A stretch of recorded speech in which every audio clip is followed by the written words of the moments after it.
हाँ जी, तो नमस्कार भी सभी को। कैसे हो सारे? उम्मीद करूंगा सब बढ़िया हो गए, स्वस्थ हो गए, मस्त हो गए, अच्छे से चल रही है आप सभी की तैयारी। तो भाई, आज के लिए आपके सामने एक बड़ी अपडेट निकल कर आई है। अभी कुछ ही देर पहले न्यूज आई है, तो मैंने सोचा आपके साथ जल्दी से जल्दी सबसे पहले आपको ये जानकारी दी जाए। तो चलिए करते हैं शुरू। तो रेलवे एनटीपीसी यूजी यानी कि जिन्होंने 12th पास आउट की थी, ये एनटीपीसी रेलवे की भर्ती होती है भाई। तो एनटीपीसी की फुल फॉर्म मैंने आपको बताई थी, नॉन टेक्निकल पोस्ट कमीशन। ठीक है, तो इसमें आपको आईटीआई तो नहीं चाहिए होती है कि जिन्होंने आईटीआई नहीं की वो भी इस पोस्ट के लिए एलिजिबल होते हैं। अंडर पोस्ट ग्रेजुएशन के तो एग्जाम हो चुके हैं, लेकिन अभी अंडर ग्रेजुएट के इन्होंने एग्जाम सिटी के बारे में एग्जाम डेट इन्होंने आउट कर दी थी, जिसकी भी मैंने वीडियो आपके सामने बना दी थी, आपने वीडियो देख भी ली होगी। तो आज अभी अभी अपडेट निकल कर आई है कि NTPC exam city out, exam city out यानी कि आपकी एग्जाम सिटी भी जारी इन्होंने कर दी है। नोटिस इसका आ चुका है, लिंक कुछ ही देर में या 3-4 घंटों में लिंक इसका एक्टिवेट हो जाएगा, जहां से आप अपनी एग्जाम सिटी देख सकते हो कि मेरा एग्जाम कहां है। ठीक है, तो ये चीज आप देख सकते हो। चलिए, ये आपको अपडेट मिल चुकी है। ये ऑफिशियल वेबसाइट, अगर आपको मेरी बात पर यकीन न हो तो ऑफिशियल वेबसाइट पर जाकर आप देख सकते हो, नहीं तो हमारे यूट्यूब चैनल के जो अपना जो टेलीग्राम चैनल है, उसके टेलीग्राम चैनल में भी मैं इसका लिंक डाल दूंगा, आप देख लेना। ठीक है, तो ये बात भी आपको क्लियर हो गई होगी। तो NTPC UG exam city out हो चुकी है भाई, कोई बात नहीं। एग्जाम डेट इन्होंने भी जारी कर दी है। एग्जाम कब होगा? तो एग्जाम होगा इनका मई और जून में, 2 माह इनका एग्जाम चलेगा, लेकिन पूरे 2 माह नहीं। कब कब? मई में 7 मई, 8 मई और 9 मई। मई में सिर्फ 3 दिन, 7, 8 और 9 मई को।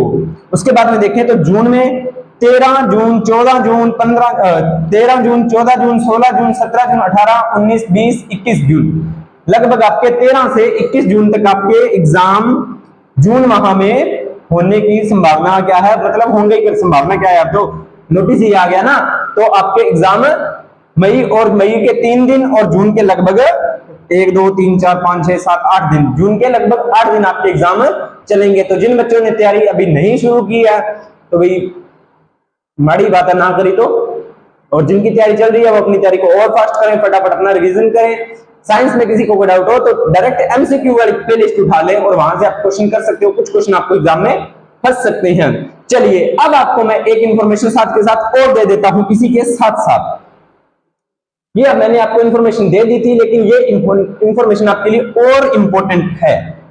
दोबारा इंफॉर्मेशन आपको दे देते हैं, क्योंकि मैं आपके साथ वही चीजें शेयर करता हूं जो मैंने खुद एक्सपीरियंस की होती है।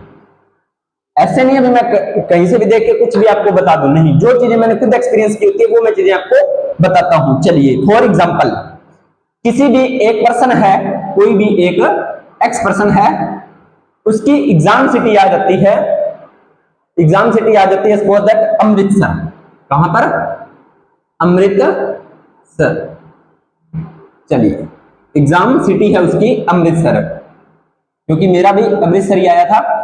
चलो मैं मेरा ही बता देता हूं, एक्स क्यों बोल, मेरा एग्जाम हुआ था। ठीक है, अमृतसर आपकी एग्जाम सिटी आ गई। तो रेलवे की क्या खास बात होती है? जब आप फॉर्म भरते हो तो रेलवे आपसे 250 रुपए चार्ज करती है।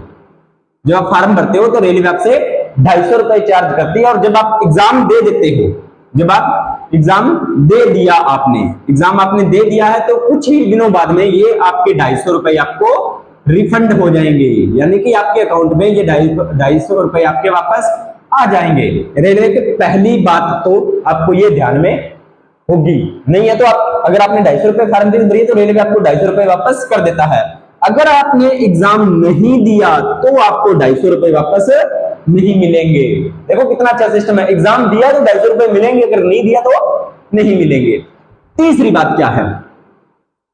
आपका एग्जाम सेंटर आया यहां पर अमृतसर, तो आपको सबसे यानी कि आपका जो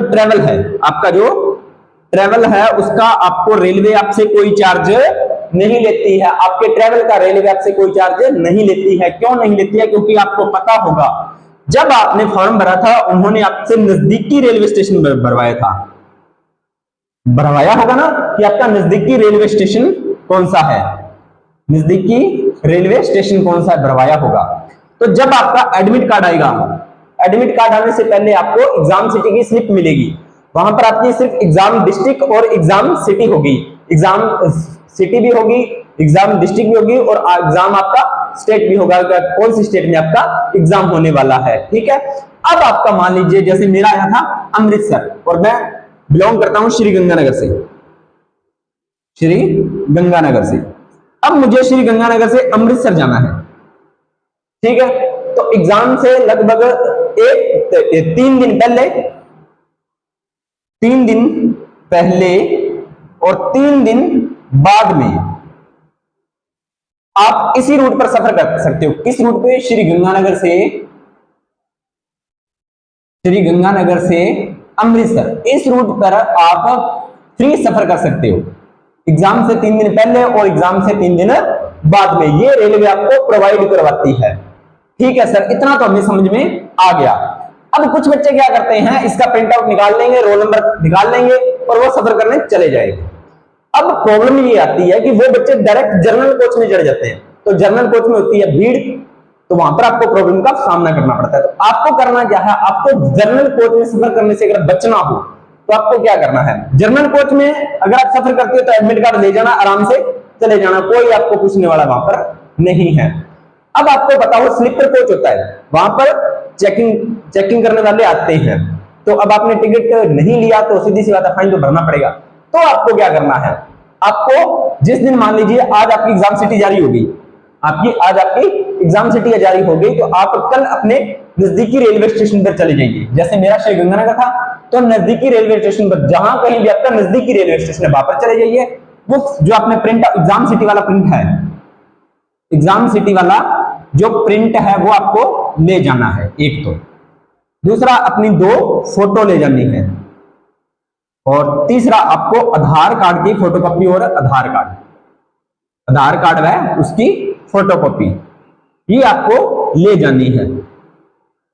जाकर जो आपका टिकट काउंटर है, ये तीनों चीजें आप ले गए, जो आपका टिकट काउंटर है वहां पर आपको ये चीजें दे देनी है और उन्हें बोलना है कि मेरी अमृतसर की जो है, अमृतसर मुझे जाना है, इस तारीख को जाना है, इस तारीख को मेरा एग्जाम है, तो आप मेरी टिकट बुक कर दीजिए।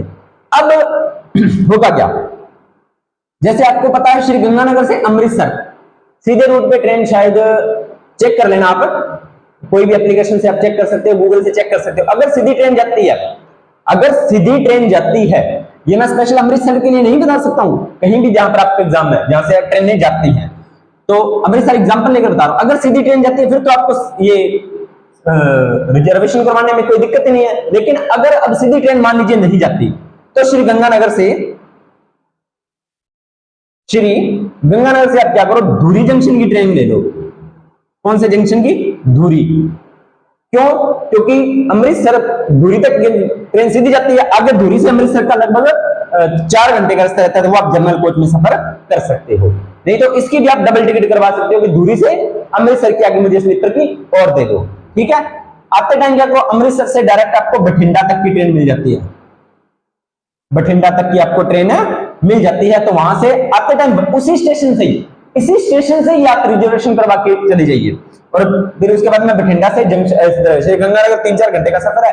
अगर आप जनरल में आ सकते हो तो आ जाना, नहीं तो यहां से रिजर्वेशन करवाकर आप चले जाना। यानी कि अगर आपको सीधी ट्रेन मिल रही है, अपने जैसे गंगानगर से बीकानेर सीधी ट्रेन जाती है, तो आराम से आप रिजर्वेशन अप डाउन का दोनों का करवा लीजिए, कोई परेशानी आपको नहीं होने वाली है।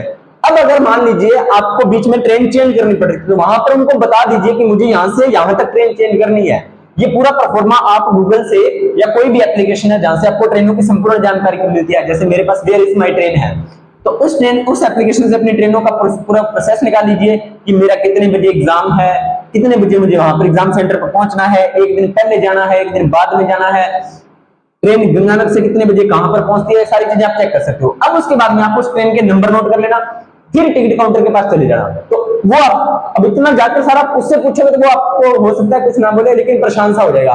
तो आप उसकी परेशानी हल करने के लिए आप ये सारी चीजें पहले तैयार करके ले जाना कि मुझे कैसे जाना। अब उसको जाकर बता देना कि फलानी तारीख को मेरा एग्जाम है, तो मुझे उससे लेकर एक टिकट यहां से यहां तक दीजिए, दूसरी टिकट यहां से, अप डाउन दोनों की मुझे टिकट आप दे दीजिए। तो वो आपको ये रख लेगा और आपको स्लीपर की टिकट आपको दे देगा।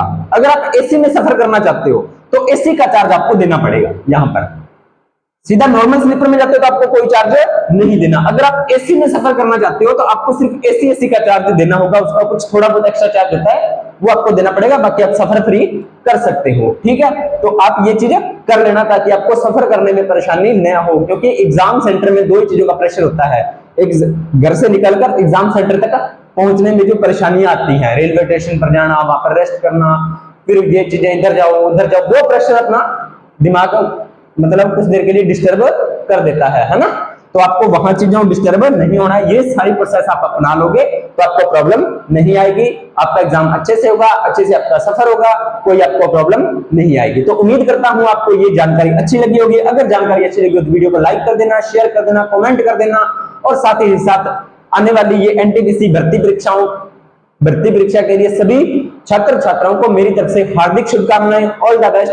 हम दुआ करते हैं कि आपका ये लाइफ का लास्ट एग्जाम हो, उसके बाद में इस एग्जाम के बाद में आपको कोई कंपटीशन एग्जाम ना देना पड़े, आप फाइनली अपनी मंजिल को प्राप्त कर लो। ठीक है, तो दुआ करते हैं आप अच्छे से एग्जाम को करके आइए। ठीक है, मिलते हैं नेक्स्ट वीडियो नए टॉपिक के साथ, तब तक आप सभी का धन्यवाद।